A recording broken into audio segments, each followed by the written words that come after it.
Bismillahirrahmanirrahim. Assalamualaikum warahmatullahi wabarakatuh.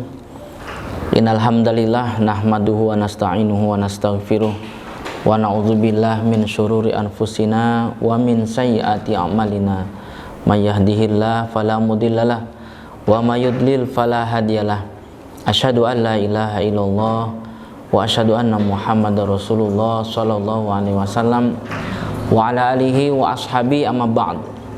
Saudaraku sekalian yang semoga selalu dirahmati oleh Allah, semua amalan manusia tercatat oleh malaikat, dicatat oleh malaikat, dan nanti akan dijumpai pada hari kiamat, pada saat hari pembalasan. Ya, tentunya kebaikan akan dibalas dengan kebaikan, begitu pula keburukan. Dalam surat Qaf ayat 18 Allah berfirman, ma yalfizu min qaulin illa ladaihi raqibun atid. Di ucapan itu semuanya dicatat, dijaga oleh raqibun atid, malaikat yang selalu standby dan selalu meneliti, yaitu raqib dan atid. Kalau dalam surat Al-Isra ayat 13 sampai 14 Allah juga berfirman, wa kulla insanin alzamnahu ta'irahu fi unuqih wa nukhriju yaumal qiyamati kitaban yalqahu mansyura iqra kitabak kafa binafsikal yauma 'alaika hasiba. Jadi setiap manusia di lehernya itu dikalungkan buku catatan amal. Nanti pada saat hari kiamat buku itu akan dibuka oleh Allah, dibentangkan di depan masing-masing pemiliknya. Lalu Allah berkata, iqra kitabak, bacalah buku catatan amalmu. Kafa binafsikal yauma 'alaika hasiba. Cukup pada hari ini kamu bisa menghitung, kamu bisa menerka bahwa kamu pantasnya kemana, ke surgakah atau ke neraka. Jadi tidak ada yang luput, walaupun mengerjakannya sembunyi-sembunyi, tidak terlihat, baik itu kebaikan ataupun keburukan. Orang sedekah dengan tangan kanan, tangan kiri nggak kelihatan, nggak tahu. Ini saking menyamarkannya sedekah sampai diberi istilah tangan kanan memberi, tangan kiri tidak tahu. Itu tetap dicatat. Atau berbuat dosa di tempat yang gelap, tidak diketahui oleh orang, ya, kemudian tidak ada CCTV, akses internet tidak ada, tetap saja catatannya itu pasti ada selama dia tidak mentaubatinya. Bahkan orang yang berdosa pada saat hari kiamat nanti itu sangat ketakutan dipertemukan dengan buku catatan amalnya. Jadi seperti ada orang yang mungkin berlalu lintas, tidak menggunakan helm, tidak membawa kelengkapan surat, ya, SIM dan STNK. Nah, lalu dia lihat di depan itu ada razia kelengkapan surat dan berkendaraan. Itu pasti ketakutan dan dia akan putar balik untuk lewat jalan yang lain, ya, karena saking dia merasa bahwa saya ini udah salah gitu. Jadi kalau ketemu polisi jadi takut. Nah, orang berdosa juga gitu. Seperti diterangkan dalam surat Al-Kahfi ayat 49-nya. Wa wudi al-kitab. Di buku catatan amal tadi itu diletakkan di depan masing-masing pemiliknya. Fatara mujrimin musyfiqina mimma fihi wa yaquluna ya wailatana ma li hadzal kitab la yughadiru saghiratan wala kabiratan illa ahsaha. Jadi engkau Muhammad akan melihat orang-orang yang berdosa itu, ketika dia melihat bukunya dia takut. Dia takut dengan apa yang ada dalam isi buku tersebut. Dia berkata bahwa aduh, rusak saya. Kenapa ya buku ini tidak meninggalkan semua amalan.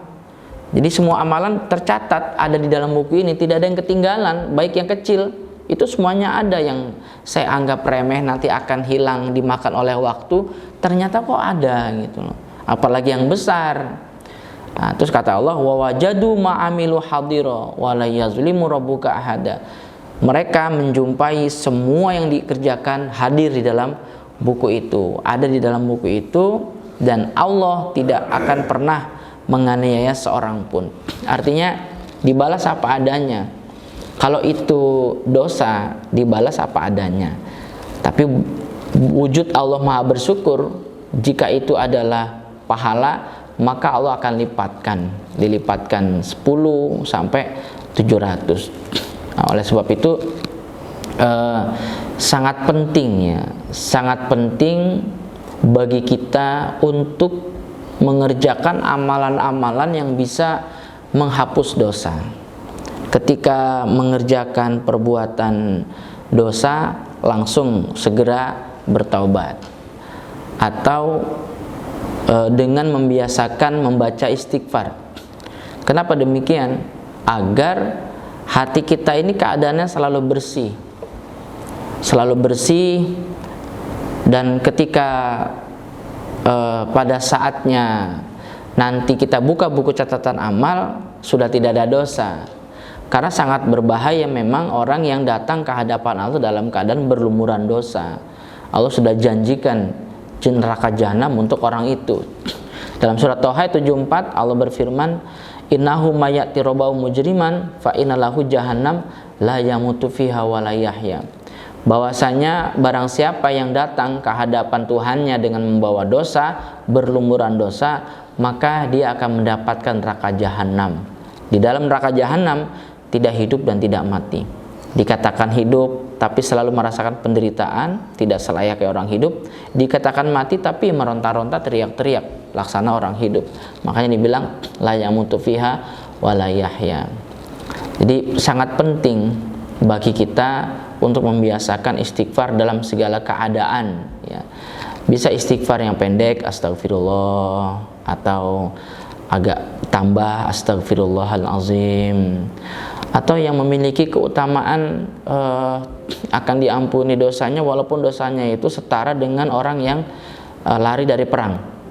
Astagfirullah allazi la ilaha illa wal hayyul qayyum wa atubu ilaihi. Astagfirullah allazi la ilaha illa wal hayyul qayyum wa atubu ilaihi. Sedang berkendaraan, sedang duduk, sedang ada kegiatan yang itu kegiatannya menggunakan fisik, ya, tangan, kakinya. Jadi bisa memanfaatkan lisan untuk bisa mendapatkan pahala, bahkan bisa menghapus dosa. Itu sambil istighfar itu, ya. Paling mungkin yang simple lah, astagfirullah, astagfirullah, astagfirullah, terus demikian, sehingga akhirnya dosa-dosanya dibersihkan oleh Allah. Karena kita tidak sadar dalam keseharian kita mengerjakan sesuatu yang menurut kita itu biasa, tapi ternyata dicatat oleh malaikat itu adalah perbuatan dosa. Nah, dengan kita membiasakan istighfar di setiap keadaan, alhamdulillah akhirnya bisa menghapus dosa. Nah, akhirnya nanti pada saat hari kiamat berbeda dengan orang yang berdosa. Kalau orang yang berdosa ketemu dengan buku catatan amalnya, dia ketakutan. Sedangkan orang iman bertemu dengan buku catatan amalnya berbahagia, senang, ya. Seperti yang disabdakan oleh Nabi, tuba liman wajada fi sahifatihi istighfaron katsira. Beruntung bagi orang yang menjumpai di dalam buku catatan amalnya ada banyak istighfarnya. Jadi analoginya gini, seperti kita menulis, kemudian sudah juga disiapkan alat untuk menghapusnya. Nggak khawatir nulis salah. Ketika salah, ambil penghapus, dihapus. Tulis lagi, salah lagi, dihapus lagi. Tulis lagi, salah lagi, dihapus lagi. Sampai selesai tulisan itu, ya rapi, tidak ada yang perlu direvisi lagi, tidak ada yang perlu dibenahi lagi. Nah, orang yang rajin istighfar itu nanti begitu dia buka buku catatan amalnya, sudah tidak butuh pertolongan, tidak butuh syafaat. Kenapa? Karena sudah diselesaikan oleh istighfarnya dia itu. Nah, demikian saudara. Jadi berusaha, bahkan Allah menyeru loh. Allah itu menyeru agar kita nih orang-orang iman bergegas, ya, bergegas untuk memperbanyak minta ampun pada Allah. Dalam surat Ali Imran 133, wasari'u ila maghfirati min rabbikum wa jannatin arduhas samawati wal ard uiddat lil muttaqin. Bersegeralah kalian untuk minta ampun kepada Tuhan kalian dan bersegeralah untuk meraih surga, karena surga itu luasnya adalah seperti langit dan bumi. Surga itu disediakan bagi orang yang takwa. Ini sebenarnya bisa dikatakan sindiran juga. Surga disediakan bagi orang yang takwa. Kalau kita balik, berarti orang yang bertakwa itu memiliki ciri-ciri bergegas pada surga dan bergegas pada pengampunan. Kalau kita ngaku saya orang yang takwa, keseharian kita itu bergegas nggak untuk meraih surga? Oh iya, saya meraih surga. Bentuknya apa? Apakah mengerjakan sholat sunnah, mengerjakan puasa sunnah, apakah zikir, apakah sodako? Mesti harus ada dong. Terus yang kedua, apakah kita selalu bergegas untuk mendapatkan pengampunan? Wujudnya adalah rajin istighfar, atau setiap dia berbuat dosa langsung bertobat, ya, seperti dalam surat Ali Imran di 135-nya. Ciri-ciri orang yang beriman adalah ketika dia berbuat dosa langsung ingat pada Allah, tidak menunda-nunda. Jangankan di dalam kegiatan yang tidak bersifat ibadah, ya, aktivitas sehari-hari kita diminta oleh Allah bergegas untuk minta pengampunan dari Allah. Sedangkan dalam suatu ibadah, yang ibadah ini nanti akan dipertanggungjawabkan di hadapan Allah, yaitu sholat saja, di dalamnya kita disuruh oleh Allah untuk minta ampun. Padahal sedang sholat loh, sedang sholat aja disuruh minta ampun, apalagi yang nggak sedang sholat. Coba digerakkan apa? Ya, duduk di antara dua sujud. Robbik firli, Robbik firli, Robbik firli. Ya Allah ampuni saya, ya Allah ampuni saya, ya Allah ampuni saya. Itu dalam sholat. Jadi kita harus berpikir dong, dalam sholat saja suruh minta ampun, ya apalagi tidak selain sholat. Jadi intinya, ayo kita menghizibkan untuk rajin membaca istighfar, atau mewajibkan diri kita di kapan saja. Memang ada waktu yang sangat dianjurkan, ya, dianjurkan untuk minta ampun pada Allah. Allah juga memang telah berfirman dalam surat Az-Zariyat ayat 18, ya, wabil asharihum yastaghfirun. Orang iman itu memiliki kebiasaan minta ampun kepada Allah di waktu sahur.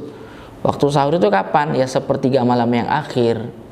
Jadi mungkin kita sudah sholat tahajud, ya, mungkin bangun di sepertiga malam, wudu, kemudian doa, sholat, atau sholat dulu baru doa, sambil kita menunggu waktu subuh, istighfar, astagfirullah, astagfirullah. Supaya apa?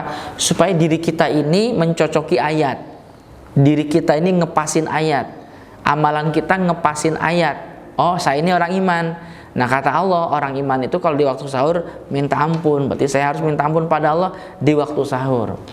Karena memang kata Allah kan, wa may yastaghfiruni fa'aghfirulahu. Ketika Allah turun di langit dunia di sepertiga malam yang akhir, barang siapa yang minta ampun pada saya akan ampuni. Jadi supaya Allah akhirnya senang dengan kita, ya. Karena ketika orang itu bersih dari dosa, otomatis Allah akan mencintai dia. Innallaha yuhibbut tawabin wa yuhibbul mutatahhirin. Allah tuh senang dengan orang-orang yang ahli taubat. Jadi intinya, banyak istighfar akan membawa kebahagiaan nanti di akhirat. Apakah di dunia ada keuntungannya? Jelas ada.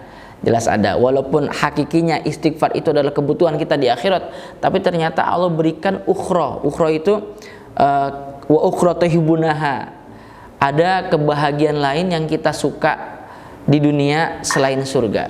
Seperti dijelaskan oleh Rasulullah SAW dalam banyak riwayat, ya, man lazima istighfaran ja'alallahu lahu min kulli dhikin makhrajan wa min kulli hamin farajan wa razaqahu min haitsu la yahtasib. Ini salah satunya dalam hadis Ibnu Majah atau Tirmizi. Barang siapa yang melazimkan istighfar, Allah akan jadikan dari setiap kesempitan jalan keluar, dan dari setiap kesusahan Allah berikan keluasan, dan Allah berikan dia rezeki dari arah yang tidak disangka-sangka. Luar biasa. Ini sudah banyak orang yang bercerita tentang alhamdulillah, ya, banyak sekali rezeki tidak disangka-sangka atau datang gitu. Apa memangnya kamu ngerjakan apa amalan yang rutin? Ya nggak berat sih, hanya membiasakan istighfar aja setiap keadaan. Alhamdulillah, setiap ada masalah mesti selalu teratasi. Alhamdulillah, Allah selalu kasih pertolongan, ya, sesuai dengan sabda Nabi itu. Nah, sabda Nabi tadi, setiap kesempitan diberikan jalan keluar, setiap kesusahan ada keluasan, dan rezeki datang dari arah tidak disangka-sangka. Ada juga dulu ya cerita itu, seorang ulama dia sedang mengajar di majelis taklimnya. Ini dijelaskan sebuah kitab. Lalu ada orang datang tamu. Dia bertanya, wahai ulama, wahai syekh, saya ini mau bertanya, apa yang harus saya kerjakan karena kebun saya ini susah panen, gagal panen terus. Terus kata ulama itu, begini Pak, Anda biasakan istighfar, rajin-rajin bertobat, minta ampun pada Allah, insya Allah nanti Allah akan tolong. Nah, terus dia pergi. Datang lagi orang, saya punya masalah nih Pak Ustadz, Syekh, apa itu? Saya berdagang tapi kok keuntungan yang saya dapatkan itu selalunya nggak maksimal gitu. Udah kerja keras, kemudian sedikit pelanggan, dan bahkan banyak sekali dagangan saya nggak laku. Apa ya kira-kira yang harus saya kerjakan? Coba deh kamu minta ampun pada Allah yang banyak istighfar. Terus ada lagi orang datang, Syekh, saya ingin bertanya, apa yang harus saya kerjakan supaya saya ini bisa memiliki keturunan? Oh, kamu banyak istighfar. Terus dia pulang. Yang bingung ini murid-muridnya yang ada di majelis taklim. Syekh, mohon maaf, kenapa? Tadi 3 orang itu datang bertanya dengan pertanyaan yang berbeda-beda. Kenapa engkau menjawabnya dengan satu jawaban, yaitu istighfar? Apa dasarnya wahai Syekh? Gitu. Terus kata Syekh itu sambil tersenyum, loh, apakah kalian belum membaca surat Nuh? Surat Nuh ayat 10 sampai ayat 12. Faqultu astaghfiru rabbakum innahu kana ghaffara yursilis samaa 'alaikum midrara wa yumdidukum bi amwali wa banin wa yaj'al lakum jannatin wa yaj'al lakum anhara. Jadi Nabi Nuh itu dulu amar ma'ruf pada kaumnya, mengatakan, ayo kaumku, minta ampunlah kalian kepada Allah. Allah itu Maha Pengampun. Nanti Allah akan kirimkan kalian hujan yang deras dari langit. Artinya kebun kalian, tanaman kalian akan subur dengan hujan dari langit itu. Dan Allah akan tolong kalian dengan diberikan harta, diberikan anak. Bahkan Allah akan berikan kalian sungai yang mengalir di antara kebun-kebun kalian. Kalian punya kebun dan ada sungai yang mengalir di antara kebun-kebun kalian. Itu dahsyatnya istighfar. Tuh, kata Syekh itu, oh iya, pengen punya anak, istighfar. Pengen perniagaannya berhasil, istighfar. Kepingin kebunnya itu menghasilkan, istighfar juga. Oh ya, betul juga ya. Itulah luar biasanya ya, istighfar. Nah, ini sekarang apa nih bahayanya terhadap diri kita ketika kita nggak mau istighfar? Kita tidak melaksanakan amalan yang bisa menyebabkan rontoknya dosa. Bahayanya adalah hati orang itu akan menjadi keras. Kenapa? Karena hatinya itu dipenuhi oleh titik hitam yang akhirnya menjadi stempel, yang akhirnya membuat hatinya keras. Oh, dalam hadis Tirmizi dengan tahqiq sahih, innal abda iza akhta'a khoti'atan nukitat fi qalbihi nuktatun sauda fa idza huwa naza'a wastaghfara wa taba suqila qalbuhu wa in ada zida fiha hatta ta'luwa qalbahu wa huwa ran allazi zakarallahu kalla bal rana ala qulubihim ma kanu yaksibun. Seorang hamba ketika dia berbuat dosa, maka hatinya itu akan di titik hitam. Berbuat dosa titik hitam, berbuat dosa titik hitam. Ketika dia mencabut dosanya, maksudnya menyesal, bertobat, lalu minta ampun, maka hati yang tadi udah banyak titik hitam itu akan dibersihkan oleh Allah. Tapi kalau dia mengulangi lagi dosanya, malah titik hitamnya penuh, sehingga menutupi hatinya, seperti yang dijelaskan oleh Allah dalam surat Al-Mutaffifin itu, kalla bal rona ala qulubihim makanu yaksibun. Ingatlah, bahkan Allah akan menstempel hitam hatinya sebab perbuatan dosa mereka. Nah, hati kalau sudah distempel hitam oleh Allah, banyak titik dosa di dalamnya, maka hati itu akan wangkot. hati itu akan keras. Ketika hati seseorang keras, maka kerasnya bisa mengalahkan kerasnya batu. Batu saja bisa berlubang karena ditetesin air, sedangkan orang yang hatinya keras susah ditembus oleh nasihat. Bahkan ayat Allah pun akan susah masuk ke dalam diri dia. Ini berbahayanya. Nah, sebaliknya sekarang, tadi kan kabar penakutnya, kabar gembiranya adalah ketika seseorang rajin istighfar, maka hatinya kan bersih dari dosa. Ketika hati bersih dari dosa, maka jiwanya akan tenang. Kalau jiwa tenang, akan lebih mudah mendapatkan kesehatan. Jiwa tenang, hati bahagia, dan fisik lebih sehat. Jelas itu. Ala bizikrillah tatma'innul qulub. Surat Ar-Ra'd ayat 28. Ingatlah dengan berzikir kepada Allah, ingat kepada Allah, maka akan membuat hati menjadi tenang. Ada sebuah cerita yang akan saya ketengahkan untuk menutup tausiah saya ini tentang keutamaan istighfar juga ya. Jadi diceritakan ada sebuah cerita di sebuah kota di Baghdad ya. Di Baghdad itu ada seorang imam besar yang sangat terkenal, saya yakin saudaraku sekalian juga sudah tahu, yaitu Imam Ahmad bin Hambal. Beliau ini muridnya Imam Syafi'i. Jadi Imam Ahmad bin Hambal ini beliau di masa tuanya entah kenapa punya keinginan yang kuat untuk berkunjung ke kota Basrah yang ada di Irak.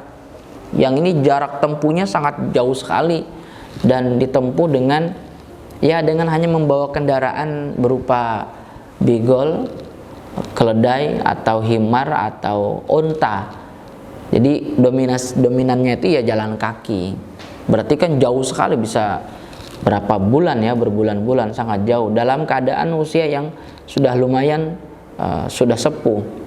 Beliau juga bingung, kenapa ya hati ini kepingin datang ke Basrah, padahal tidak ada janji dengan seseorang, tidak ada keperluan juga untuk ngapain di sana, tapi kok hati tergerak gitu. Akhirnya beliau mengerjakan apa isi hatinya. Beliau berjalan ke tanah Basrah sendirian, ya, sangat jauh sekali. Nah, singkat cerita, sesampainya di sana beliau menjumpai waktu Isya. Akhirnya sholat Isya di sebuah masjid atau musola. Setelah sholat beliau merasakan memang lelahnya perjalanan, akhirnya rebahan ya, tiduran, merebahkan badannya di masjid, niatnya istirahat.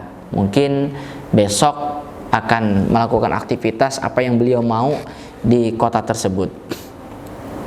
Tapi ternyata lagi enak-enaknya rebahan, marbot masjid mendekati. Wahai orang tua, mohon maaf, nggak boleh istirahat dalam masjid. Terus Imam Ahmad bin Hambal bilang begini, mohon maaf, saya ini musafir, saya sangat lelah, tidak ada tempat di kota ini, mohon izinkan saya untuk bisa istirahat di sini. Tapi kekeh marbot masjidnya nggak mengizinkan. Padahal di kota Basrah itu nama Imam Ahmad bin Hambal itu harum. Termasuk marbot masjid itu sangat ingin ketemu dengan orang yang namanya Imam Ahmad bin Hambal, karena sering sekali namanya disebut sebagai muhaddisin, orang yang ahli hadis, banyak meriwayatkan hadis. Jadi penasaran seperti apa ya Imam Ahmad bin Hambal. Nah, kebetulan beliau tidak membuka identitas beliau. Beliau nggak mengatakan, saya ini Imam Ahmad bin Hambal loh, kamu nggak ngerti ya siapa saya ya, enggak. Beliau hanya mengatakan, saya kepingin istirahat, tolong izinkan saya. Kekeh nggak diizinkan itu. Nah, itu kalau dia tahu ya, masya Allah, dikasih permadani, dikasih makan, kasih minum. Kalau ada foto dulu ya selfie sekalian ya. Sayangnya memang dulu kan nggak ada media sosial, jadi nggak ngerti Imam Ahmad bin Hambal itu seperti apa. Akhirnya Imam Ahmad bin Hambal diusir, suruh keluar masjid. Kemudian di teras masjid beliau duduk, masjid sudah ditutup, dikunci. Tetap nggak boleh.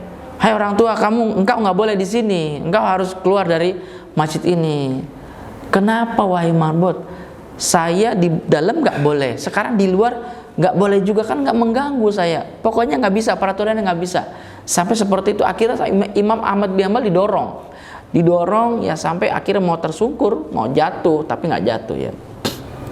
Nah, Kejadian Imam Ahmad bin Hambal didorong itu dilihat oleh seseorang yang rumahnya nggak jauh dari situ. Nah, dia itu kesehariannya adalah jualan roti. Dia bikin roti, kemudian sudah jadi dijual.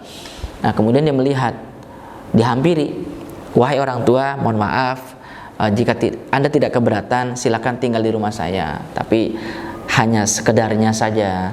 Di rumah saya ya sempit. Tapi kalau Bapak berkehendak, silahkan. Saya siap untuk melayani Bapak di rumah saya dengan semaksimal kemampuan saya.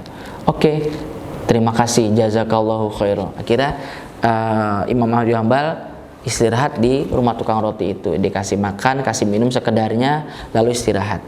Nah, di sepertiga malam yang akhir, Imam Ahmad bin Hambal terbiasa seorang ulama, orang yang soleh, terbangun untuk mengerjakan doa dan sholat di sepertiga malam akhir, yaitu tahajud.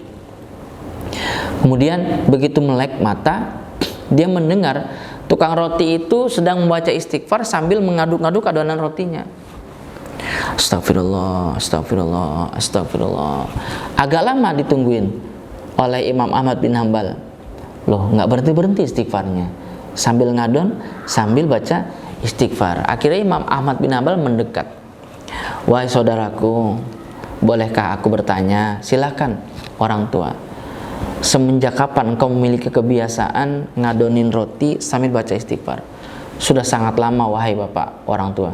Sudah sangat lama. Lalu apakah ada keuntungan-keuntungan yang berupa sifatnya duniawi yang engkau dapatkan selama engkau membiasakan istighfar ini? Kata tukang roti itu dengan sangat percaya diri ya. Dia mengatakan, alhamdulillah, banyak pertolongan Allah. Semua doa-doa saya sudah terkabulkan. Wah, luar biasa. Hanya satu, wahai orang tua, yang belum dikabulkan oleh Allah. Apa itu? Sudah sejak lama saya berdoa meminta kepada Allah, ya Allah, pertemukan saya dengan orang yang sangat soleh, yang namanya terkenal, yaitu Imam Ahmad bin Hambal. Saya ingin bertemu dengan beliau, ya Allah. Tolong ya Allah. Saya berdoa sudah lama sekali, tapi belum dikabulkan oleh Allah. Ketika mendengar jawaban tukang roti itu, Imam Ahmad bin Hambal langsung nangis. Subhanallah. Tukang roti kaget. Kenapa kau tahu? Dia bilang subhanallah. Wahai tukang roti, ternyata itu yang membuat hati saya terdorong untuk berangkat dari Baghdad ke Basrah ini. Ternyata doamu, istighfarmu yang mengarahkan saya, yang mendorong saya untuk berangkat ke sini. Doamu telah dikabulkan oleh Allah, wahai saudaraku. Sayalah Imam Ahmad bin Hambal, orang yang engkau minta untuk bertemu, sekarang sudah ada di depanmu. Itu juga yang membuat ternyata saya nggak boleh tidur di masjid. Saya sampai didorong oleh marbot, saya juga bingung kenapa. Ternyata sebab doamu, subhanallah. Akhirnya mereka berdua sampai berpelukan ya, berpelukan saking harunya tukang roti karena sudah bertahun-tahun berdoa, akhirnya dikabulkan dengan cara yang seperti itu. Dan Imam Ahmad bin Hambal juga haru karena apa? Dahsyatnya istighfar tukang roti ini sampai membuat dia tergerak untuk jalan dari Baghdad ke kota Basrah. Demikian saudaraku, dahsyatnya tentang istighfar ya. Ternyata memang di samping kebersihan hati akan membuat ketenangan jiwa di dunia dan di akhiratnya akan membuat kita lancar untuk masuk ke dalam surga selamat dari neraka. Ternyata banyak sekali bonus yang Allah berikan kepada kita di kehidupan dunia kita. Semoga Allah berikan kita menjadi hamba yang ahli istighfar. Semoga bermanfaat. Sekian, assalamualaikum warahmatullahi wabarakatuh.